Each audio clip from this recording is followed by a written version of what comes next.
शाम के 6 बज चुके। हरियाणा पंचायत चुनाव के दूसरे चरण का जो पहला फेज था जिला परिषद पंचायत समिति, उसका चुनाव संपन्न हो गया है। मतदान प्रक्रिया पूरी हो चुकी है, क्योंकि सुबह 7 बजे से शुरू होकर शाम 6 बजे तक मतदान प्रक्रिया चलनी थी। ऐसे में मतदान प्रक्रिया पूरी हो रही है। अब ईवीएम को सील किया जा रहा है। इसके बाद रेवाड़ी शहर के सेक्टर 18 में उसको डिपॉजिट किया जाएगा।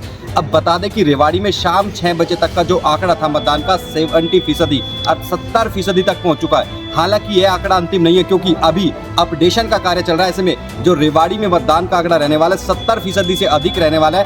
ऐसे में आज हुए चुनाव के बाद 761 प्रत्याशियों का जो भाग्य ईवीएम में कैद हो गया है। बता दें कि रेवाड़ी की 18 जिला परिषद के लिए 133 उम्मीदवार चुनावी मैदान में थे। वहीं 7 ब्लॉक समिति के लिए 7 ब्लॉक समिति में 143 वार्ड मेंबर के नाम पर चुनाव लड़ा जा रहा था। लेकिन जिस तरह से सुबह 7 बजे से लेकर शाम 6 बजे तक रेवाड़ी के 661 बूथ पर चुनाव हुए, कहीं ना कहीं जिस तरह से शांतिपूर्ण और निष्पक्षता के साथ, क्योंकि रेवाड़ी की बात करें तमाम एक भी बूथ ऐसा नहीं था जहां से कोई शिकायत मिली हो। ऐसे में प्रशासन की कहीं ना कहीं इसमें प्रशंसा करनी होगी कि जिस तरह से शांतिपूर्ण मतदान कराया। कहीं ना कहीं एक चुनौती भी थी, क्योंकि जिस तरह से बात करें मेवात की, जिस तरह से मेवात में जो हिंसक घटनाएं सामने आई थी, उसके बाद पुलिस की बात करें, डीजीपी की ओर से कहा गया था कि शांतिपूर्ण मतदान के लिए फोर्स कितनी भी लगानी पड़े, इसके लिए महेंद्रगढ़ से भी पुलिस बल बुलाया गया है। ऐसे में लगातार जिस तरह शाम तक मतदान शांतिपूर्वक रहा, कहीं ना कहीं प्रशासन कहीं ने राहत की सांस ली है। अब 12 नवंबर को सरपंच व पंचों के लिए चुनाव होना है। पहला चरण रेवाड़ी में शांतिपूर्वक संपन्न होकर 70% मतदान,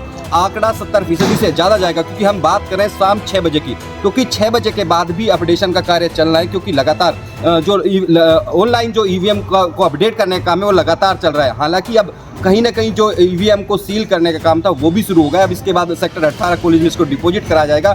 3000 से अधिक कर्मचारी जो चुनावी प्रक्रिया में प्रशासन की ओर से लगाए गए थे। आज हमने डीसी अशोक कुमार जो कि निर्वाचन अधिकारी हैं, उन्होंने भी कहा कि जिस तरह से रेवाड़ी में पहला फेज, दूसरे चरण का पहला फेज शांतिपूर्वक संपन्न कराया गया, कहीं ना कहीं उन्होंने अपने कर्मचारियों को भी बधाई दी, क्योंकि लगातार मॉनिटरिंग की जा रही थी। एसपी राजेश कुमार गर्ग की बात करें, एएसपी पूनम दलाल की बात करें, आम अधिकारी मैदान में जाकर कहीं ना कहीं लगातार बूथों का निरीक्षण कर रहे थे और अपने जो कर्मचारी थे उनको दिशा निर्देश भी दे रहे थे। ऐसे में एक कहें कि जो जिला परिषद पंचायत समिति के जो 761 उम्मीदवार हैं, इनका चुनाव परिणाम 27 नवंबर को घोषित होना है। ऐसे में कहीं ना कहीं 761 उम्मीदवारों का भाग्य का फैसला ईवीएम में कैद हो गया, क्योंकि तीसरे चरण का चुनाव होने के बाद ही जिला परिषद पंचायत चुनाव का जो डिक्लेरेशन है, जो घोषणा होती है परिणाम की, तब की जानी। क्योंकि पंचायत की बात करें, सरपंचों की बात करें, उनका जो परिणाम होता है शाम को ही बता दिया जाता है। लेकिन क्योंकि 3 फेज में चुनाव अब हरियाणा में हो रहे हैं, ऐसे में जो 3 फेज का अंतिम परिणाम होगा जिला परिषद और पंचायत समिति का, वो 27 नवंबर को डिक्लेयर किया जाएगा।